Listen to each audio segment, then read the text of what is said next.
নমস্কাৰ।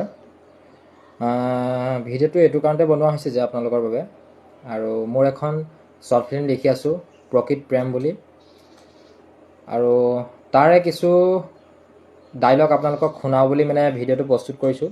আৰু কেনেকুৱা পায় কমেণ্ট কৰি জনাব। যদি ভাল লাগিছে ডাইলগখিনি শুনি, তেনেহ'লে আপোনালোকৰ বাবে শ্বৰ্ট ফিল্মখন আগবঢ়াই দিম বুলি ভাবিছোঁ, আৰু যদি ভাল পায় আগবঢ়াই দিম। আৰু অলপ স্ক্ৰিপ্ট আপোনালোকক শুনাওঁ বুলি ওলাইছোঁ তেনেহ'লে বলক স্ক্ৰিপ্টখিনি অকণমান আপোনালোকক শুনাই দিওঁ। আৰম্ভ। গাঁৱৰ ৰাস্তা এটাৰে এফালৰ পৰা মানসে বাইক লৈ গৈ থাকে, আনফালৰ পৰা অভিনাশ আহি থাকে। আহি থাকোঁতে মানসক অভিনাশে দেখি মাত লগায়। অভিনাশ, ঐ ৰচোন, ইমান ধুনীয়াকৈ সাজি কাচি কোনফালে বুলি ওলাইছ পিছে? মানস, কিয় পূজা ঘৰত বিয়া নাই জানো আজি? তালৈ বুলি ওলাইছোঁ। তোক নাই মতা নেকি?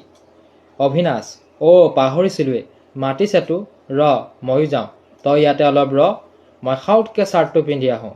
মানস, সোনকাল কৰিবি, নহ'লে বিয়াৰ ঘৰ উচি পুৰি আমালৈ নাথাকিবই।